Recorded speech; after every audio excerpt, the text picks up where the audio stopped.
Welcome to the Angels, Magic and Joy podcast. This podcast is for those who seek answers from above, guidance and magical inspiration.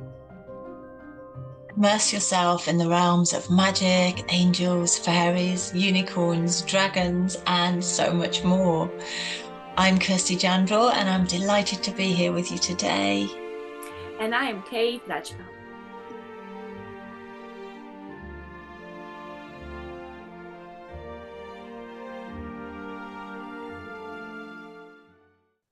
Hello and welcome back to the Angels, Magic and Joy podcast. And we have a very special guest today, the beautiful Salarah Starre, who is an amazing law of attraction teacher. She's a life coach, she's a mentor, she's an author, she's a podcaster, and that's to name just put a few of her talents. So welcome, Salarah. Kate and I are so honoured to have you. Thank you for joining us. Thank you. I felt quite emotional then at that lovely intro. Thank you. It's lovely to be here with you guys. Oh, thank you so much. And we're actually recording on Valentine's Day today, so we're all in our pinks and reds, and yeah. So we're hoping that you'll feel the love that we're sending out to you all. But we're going to dive into the fascinating topic of how to become the creative force in your life. So Salarah's going to be illuminating us around all aspects of that. So it's such a vast topic, Salarah, isn't it?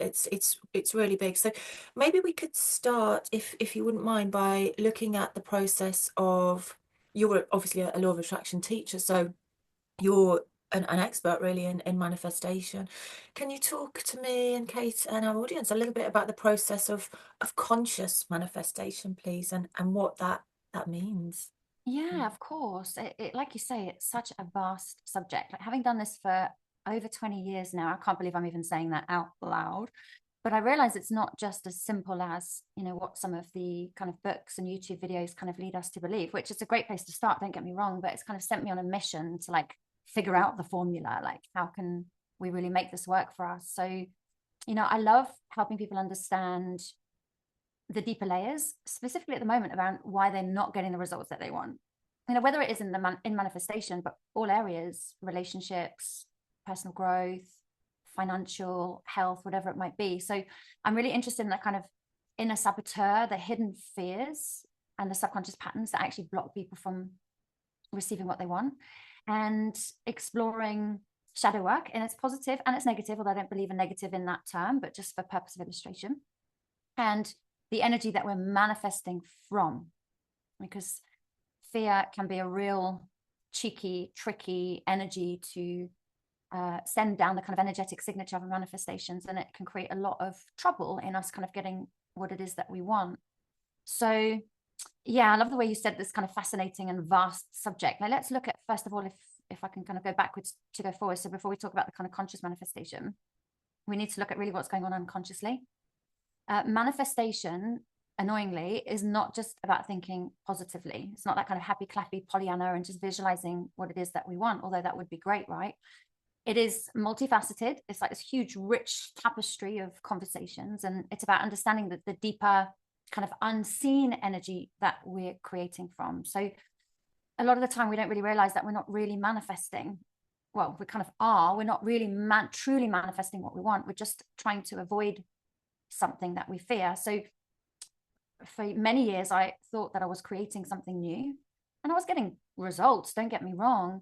But actually what I realized was all I was doing was just moving problems around. I was never really experiencing long-term relief from these problems. I was just kind of like creating a little bit of space to breathe. And then I seemed to go back into a similar pattern. And actually what's come up in my mind metaphorically, it's a bit like kind of going through like the tunnels of caves, and you get like the pockets of air where you get that breath and then you go back in again.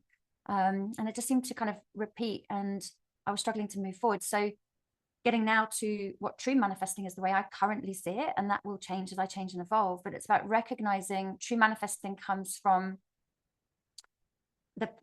doing deeper work. So once we've kind of done deeper healing work, past trauma, past conditioning, that kind of keeps us trapped, if you like, in those tunnels in the fear-based manifesting, we clear the blocks, we can then shift into a state of pure creation, because we don't have that kind of fear energy driving it. It's a space of fun and joy and playfulness and expansion. So just ending this question, it's a bit like a scientist, I guess, who performs experiments for the fun, I believe, I'm not a scientist, but for the fun of discovery. So curious about what will unfold rather than kind of desperate for a specific outcome. And that detachment and that creativity and that curiosity, it creates an amazing space for manifestation to really flow very effortlessly. And when we then create from this space, we're no longer in that reactive kind of response, trying to push and force and make something happen. We're shaping and playing from a space of kind of freedom, if you like, and allowing and curiosity. I love how you're weaving so many things in just one answer, because I can spot, some characteristics. And I wonder about your journey, Salarah. It's just coming to me that, you've been through such a long journey on this discovery, and probably finding out maybe not mistakes, but things that block us. And you've mentioned already a few things, but I wonder, are there any common or mistakes or things that it's very popular in manifesting world, something that's common, and maybe you've went through that and you've experienced that and you were like, okay, that's not working, but it's so common that everybody will do that. And are there any maybe characteristics in behaviors? Because I've noticed, why for some people it's just instant and no problem, no bother. And you've already mentioned, the caves, the shadows, so that's a big part, but maybe more into details, characteristics in behaviors or characteristics in the character itself. Why for some people it just comes just like that, and for some it's an ongoing years and years of struggle and discovering. I wonder how your path was. Were you a natural and it was always working for you, and then discovering that path to find the formula, or did you maybe struggle in that, at the very beginning? Oh gosh, yes. Yes. I mean, some things did come super easily, I will say, but I noticed, and this is what I've noticed for myself and for other people, so kind of answering both parts of the question, is if there is a fear driving it, it blocks the manifestation process. So that is the common theme that I see blocking. It's this kind of desperation or this need or this impatience, this pushing, this forcing type thing. And when myself, or I've noticed, like I say, some of my other clients, there's no real attachment to it. Oh, wouldn't it be nice if, and poof, oh gosh, there it is. Sorry, that reminded me of that song. Ooh, there it is. It's that kind of thing. It's when there's no attachment to something, that's when things seem to fall into place a lot more easily. So what we are experiencing, so just taking that and now going a little bit deeper, is our life is a mirror of our energetic state. Now, I know you know that, so many of the listeners have also heard that. If this is new to you, it's a very interesting conversation. One of my favorite teachers, Christoph Melchizedek, he says our energy is the currency that we bring to the world. So the outcomes we experience are always reflecting back to us what is going on for us on an energetic, deeper level. So all these kind of surface, common themes and common mistakes and stuff like, they're all rites of passage. So they're actually a really important part of the manifesting process. And I always know when some of my clients have reached certain rites of passage, if you like, is by the certain things that they are now tapping into from a learning and journey perspective, but actually peeling away all of that surface stuff. Underlying all of that is all about the energy. So if we want to change our results, it's start looking at manifestation through that deeper lens. So instead of trying to subconsciously, what a lot of people are doing, trying to fix things externally, it's cultivating an awareness, like, what is this showing me about my energy field? So one of the biggest blocks, so speaking to your question about the blocks of stepping into our true creative power, is the fear-based manifesting from a place of avoidance. And this is very common, like trying to avoid something from happening. So this is where the concept, and I first heard this in Robert Fritz's book, The Path of Least Resistance. It's preemptive striking. So we often think we're manifesting something new, but actually what we're really doing is just trying to stop something we don't want from happening. And that is what I see very commonly. So it's not a mistake, if you like, it's more of a deepening of understanding and learning. So in other words, just to bring this down, to really grounded level, we save money to avoid debt. We try to find love, perhaps, to avoid loneliness. I mean, these are just surface level examples. I could kind of give more. So we chase success, if you like, to try and avoid failure. But those are kind of like the common ones. But this kind of defensive approach, if you like, to manifesting, it just keeps us in that loop, keeps us in that tunnel, it keeps us in that cave, and we attract more of the same energy that we're trying to escape. So just lastly, ending on this part, many people say, oh, well, how do I change it? What do I do? First of all, we just need to become aware that this is happening, so we can observe the dynamics of ourselves and the dynamics of our life and become aware of our own energy over time. It's not something that happens overnight, that we're injecting into our manifestation. So the moment that we become aware of where we're preemptive striking, how we're preemptive striking, so remember, trying to prevent rather than create, we can slowly start to have foresight and pause and stop, and maybe like do a pit stop actually, and like going and doing some of the deeper healing work, which I've done so much of over the years. And I can't emphasize enough that in my experience, not many people are going deep enough on their own healing to effectuate long-term, deep, sustainable change, which is their energetic field is holding blocks, beliefs, memories, patterns, wounds, that it doesn't matter what you're doing here on the surface unless this foundational, and I'm not talking foundational, I'm talking like the foundations of a house, unless there's no more subsidence or landslip or ground heave in our energetic field, and we're holding this container, that's when we can really truly grow and build and manifest from a healed, strong place. So it's no longer about control or avoidance, it's about creation. And when we shift into the space, we stop reacting to life and we start shaping life. So we become that creative force in our own lives, no longer chasing outcomes, but instead playing. And I love the word playing, it's key there, playing with possibilities. I know it's a big answer, probably created loads more questions, no doubt. That's beautiful, thank you. And I mean, it's such a wonderful answer, because it answers so many different aspects of the practical side, but also the, as you say, that the core of the whole process, which is, you know, the vibration, our vibration levels, our frequency, the clarity we have in our energetic field. And I was just wondering, I mean, I've been fortunate enough to be your student in terms of manifestation, and I learned such a lot from you, and I was able to affect very quickly, actually, really positive shifts. And they weren't huge shifts, but they were key shifts. And thanks to you, they were so easily affected, because they didn't ask for me to change my complete lifestyle and the way I was living. It was just like tweaking and honing.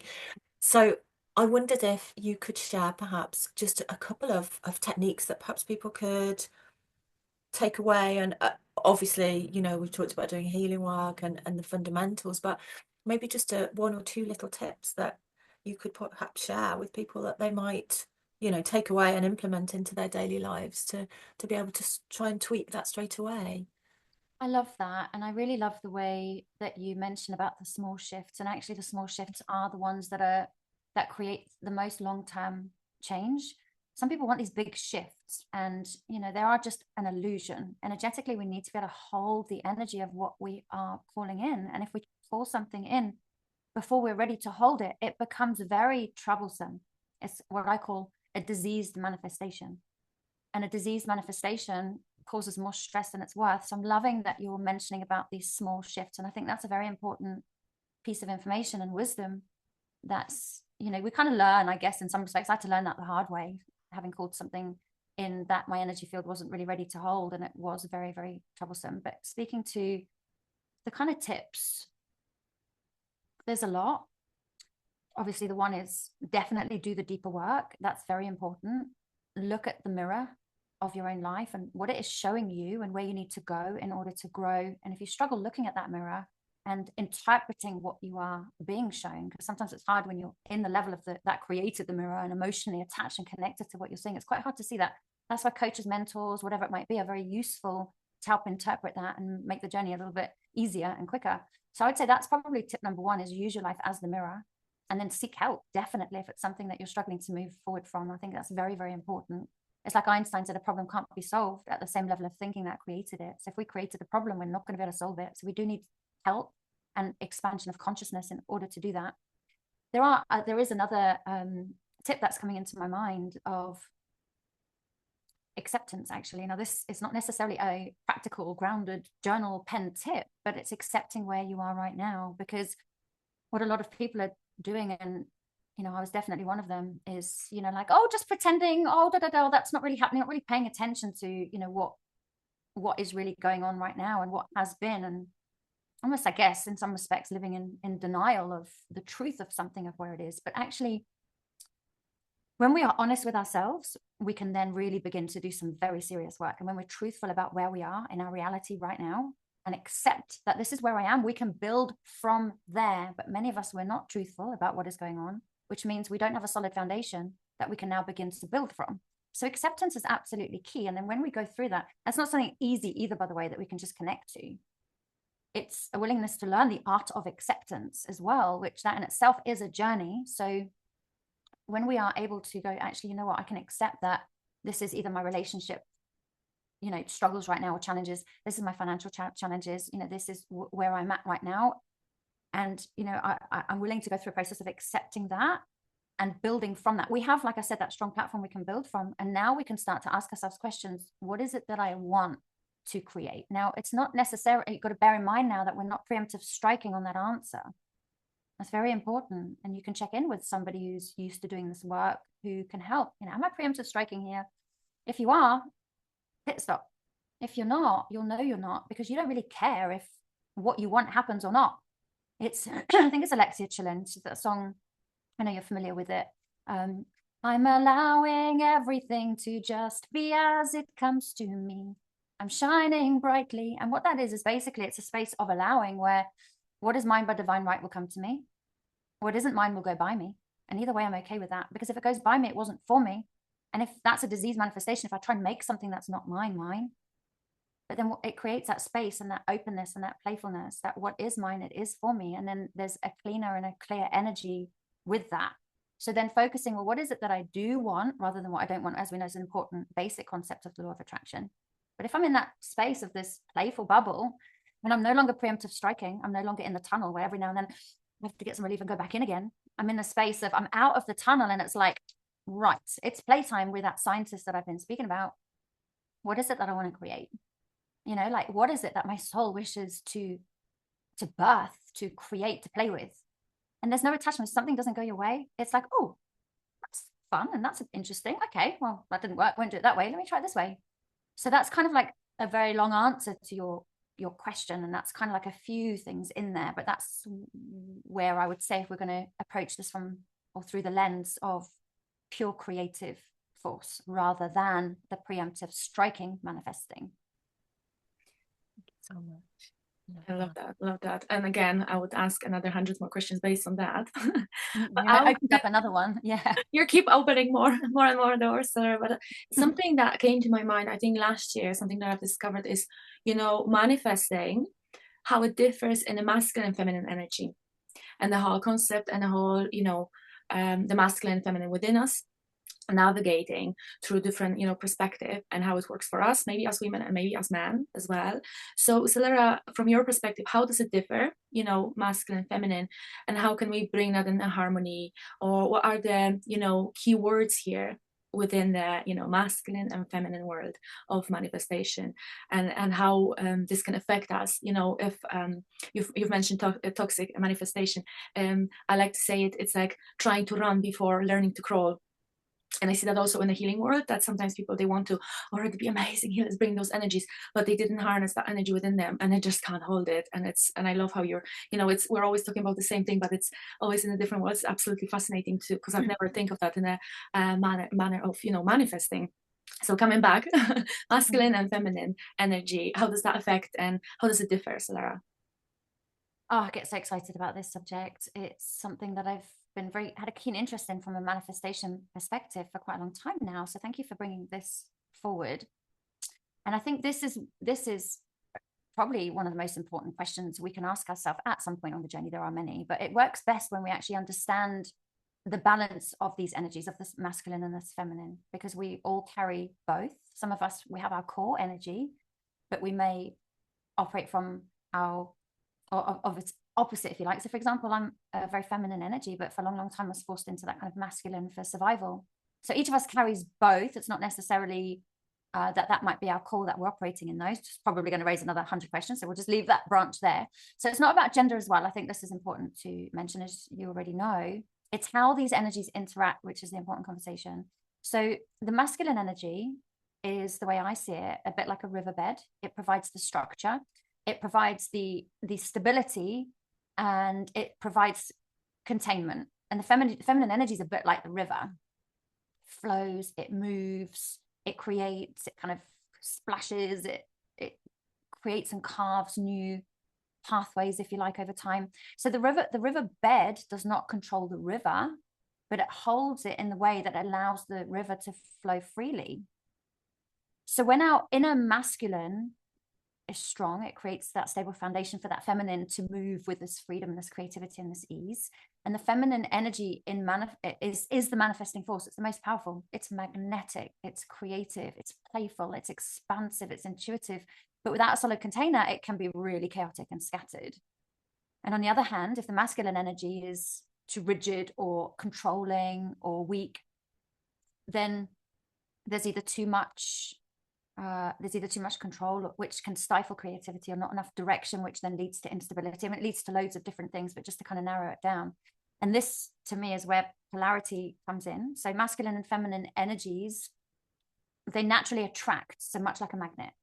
And when two are in balance, there's a powerful pull. And there's an effortless harmony within that, which makes manifestation, it makes it just feel so fluid and natural. And that's that kind of allowing state that we were talking about earlier. And there's a really powerful pull to it. It's effortless, like I said. But when the polarity is lost, it's a bit like trying to get two opposite ends of a magnet together. And no matter how much you try, there's just, you're not going to get them to touch. It's no matter how much. I don't know if you've ever tried that actually physically. There's no attraction, there's only resistance. So this is why many people struggle with manifestation as well. They're either lacking that stability. So if we talk about going back to what the previous question about the foundations of a house, it's a bit like that riverbed. So bringing that into the conversation as well. When that's strong, this is when we start to see some real long-term, deeply fulfilling results in our manifesting practice. So when people struggle, it's either that they're lacking that stability, so the overwhelm, the chaos, the uncertainty, over controlling, not allowing things to flow, which is a wounded masculine approach, but the wounded feminine, which manifests from self-doubt, lack of security as well in oneself. And also a big part of the feminine energy is receiving, right? It's the receiving vessel. It's the receiver that comes through that stable kind of riverbed, if you like. And this is when the feminine energy can feel ungrounded and creates that inability or that instability or that blockage to be able to receive. So, just kind of summarizing this, healing these energies, healing the wounded feminine, or healing the wounded masculine, healing both, so that it's not too forceful or rigid, but it's steady and reliable in the masculine, so that the feminine can then receive and flow and create and trust, which is really, really important too. So she can really surrender and let go into that openness and that receivership. This is when it brings true balance. So it's not about that kind of overpowering. It's not about one overpowering the other, if you like. It's about it's like the magnets. They're working together in polarity. So that's when manifestation becomes really natural and really fluid. So it's not about chasing or grasping. It's about attracting, allowing. And yeah, that's when magic starts to really happen. That's such a beautiful description. Thank you so much. It's so helpful, isn't it, to have these visuals, I think, to understand, the energetic flow. And that's such a beautifully rich description and so many beautiful images. And as you were talking, I mean, I think we were talking a little bit about Kate and I have often mentioned, these polarities at the moment, and the divine masculine and divine feminine energies within all of us it seems such a current theme, because of course our world is very much out of balance at the moment, and bringing those two together is, I feel, what's happening almost organically. I don't know how you feel about that, but it seems very, very linked into the the macro picture of how things are playing out. And so thank you.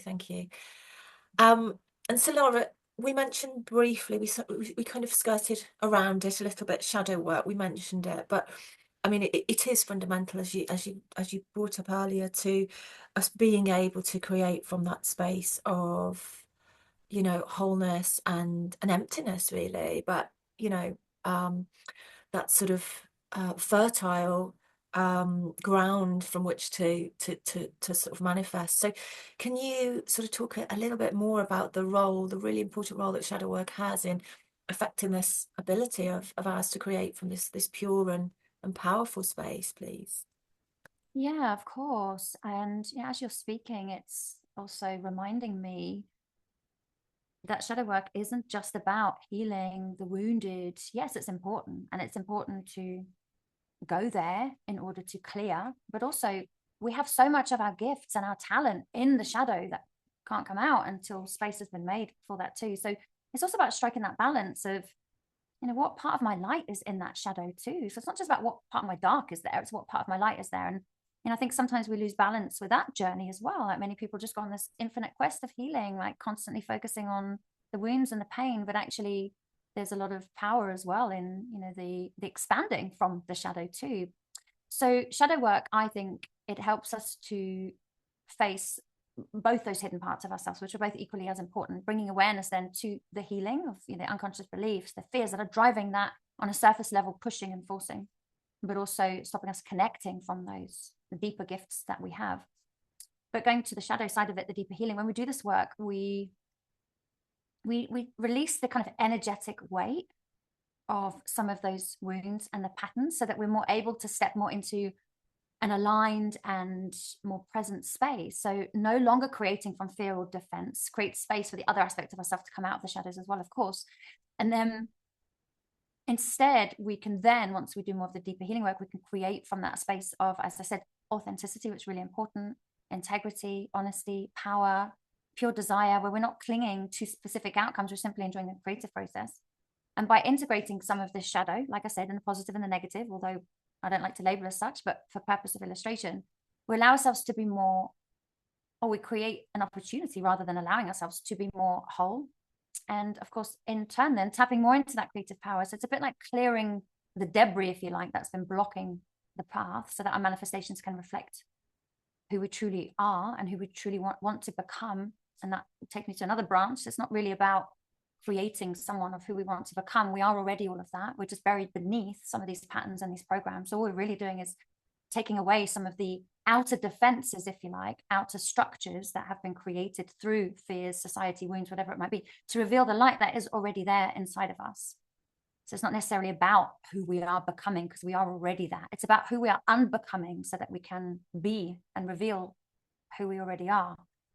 So when we embrace this journey and all parts of ourselves, like I said, the light, the dark, the creation, absolutely, excuse me, it flows very naturally. And then we move, and I've said this already, and I think it's really important, we move from simply reacting to life to co-creating reality that's, you know, really aligned with genuine desires, which lead to that kind of deeper fulfillment and that more kind of vibrant expression, if you like, of our true selves, the person that we already are, beneath who we've been told we're not, or believe that we're not. Absolutely love that. And I had that conversation with my friend a few days ago about the self-esteem and how it manifests, and very often can be mistaken that someone can seem really, you know, not, but they actually navigate from that place. And he asked me a question: when do you feel you break through that, you know, from being low self? And I really stopped, and my answer was, when I realize who I am. And I feel like that's the key to the whole, once we realize, and that's the shadow work. And that's the love that you're saying. Yes, the biggest power lies underneath the fears. They're just those little bells that they're ringing. I'm here. See me as it's our biggest power. Absolutely love that. It really resonates. And that light and that power. And speaking of it, Salarah, you've opened so many doors here, and I feel like they're just seeds that you keep planting and planting.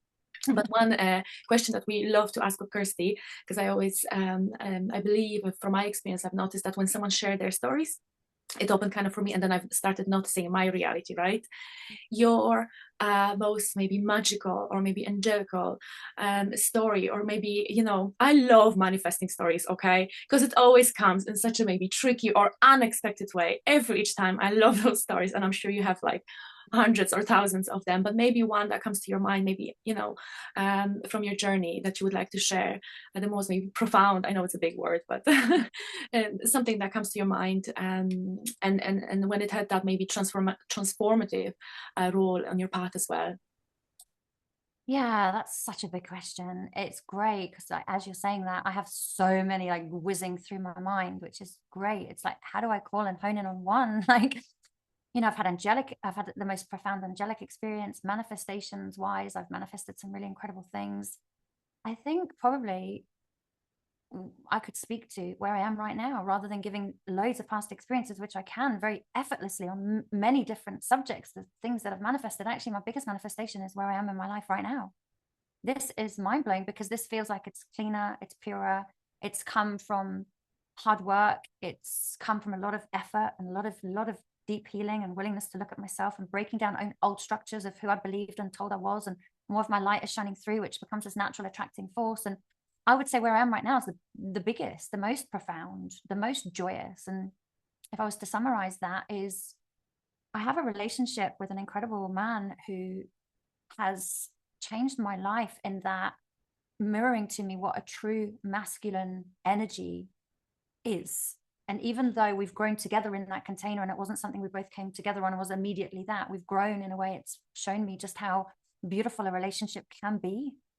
And that has probably been one of the biggest, because relationships have been something that have always stretched me and been very difficult for me in many ways. And, you know, at one point I was quite open to being on my own forever because it was just so difficult. But actually having a man that's willing to show up, that's willing to provide, that's willing to learn how to create stability and willing to be stable and willing to protect fiercely, it's absolutely allowed more of my feminine energy to come out and play with spaciousness, because the container that he's provided has been one I've never ever experienced in this way before. It's not to say that everything's perfect all the time. We're always growing, and of course that's life, right? There's always growth and expansion into deeper and more beautiful spaces.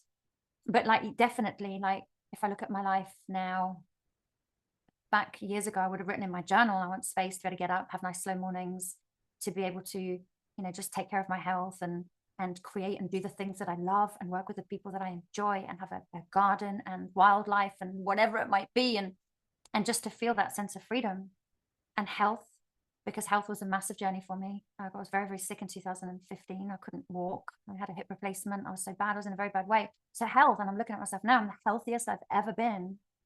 So now is my most angelic, and I say angelic because there's no doubt with the angelic connection that I've had for many, many years, that this has been a profound part of the journey that has got me here. It's the most joyous and it's absolutely the most magical.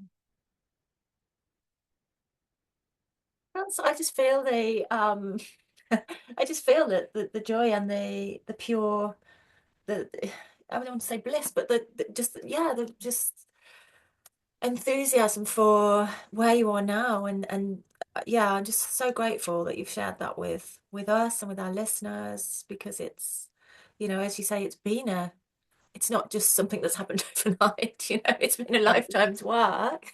But how beautiful that you're experiencing all of those amazing qualities in your life. And it's just such a testament to the work that you do, Salarah. So thank you for sharing that. It's absolutely beautiful. Thank you. And inspirational. So yeah, I think one of my biggest things right now is really wanting to help women who, you know, have had to go into that masculine space, forced into it in many respects, societal program, whatever it might be, who their core energy is naturally very feminine. And, you know, how can we work towards you know, the space? I'm not necessarily saying where I'm at, but, you know, there are people out there that may want that or something similar. Like, how did you get there? How did I get there? What did I do? And carve the way for other women to be able to step into that same space. So I'm pleased that it's felt inspiring, because, you know, I want it to say, you know, it reminds me of the saying, if it's possible in the world, it's possible for me. And if it's something that we desire, it's like, you know what, you see that universe, I want to activate that frequency inside of me. So thanks for that, my love. Thank you. And I think it's you know, as you touched upon, it's a, you know, because of the way our society has been structured, it's a role that many women have, an energy that many women have had to step into, or felt they've had to step into. So to be shown that there's a different way is just gorgeous. So thank you. And speaking of sharing your gifts and walking with you, Salarah, how can people contact you? What are the ways that you work with people? Is there anything, you know, that you offer? I'm definitely gonna check out your website. Okay, I already did. I won't deny. It's beautiful. But is there anything that you offer now, or how can people get in touch with you and all? Yeah, so since my container shifted, my my presence online has shifted too, but definitely through Instagram, definitely through my website. I run shadow workshops. I don't advertise them because they're actually really deep dive. So when I say don't advertise them, I like to work with people and really find out if that's something that's going to be right for them. So if there is advertising at some point, there's always an interview that follows that. So that's a container that's going to be opening up again middle of this year. So it's a 4 to 5 month deep dive. Say 4 to 5 months because I've got a bit of flexibility depending on what comes up within that. Usually there's plant medicine conversations around that because I qualified as a psychedelic integration coach a couple of years ago. So it's all done within the realms of legality, of course. And it's assisting and facilitating safe passage for people who are called to those kind of medicines. So that's that. But yeah, one-to-one group, really the biggest thing I think is just to reach out and have a conversation because I'm quite flexible in how I work. It depends on whether there's that kind of synergy and whether I feel that I can help. Which is probably the most important conversation to have. So it's really just reach out, free consultation, or if you just fancy listening to my podcast, I share a lot on there and you can tell how much I've grown and evolved over the couple of years I've been running that. So yeah.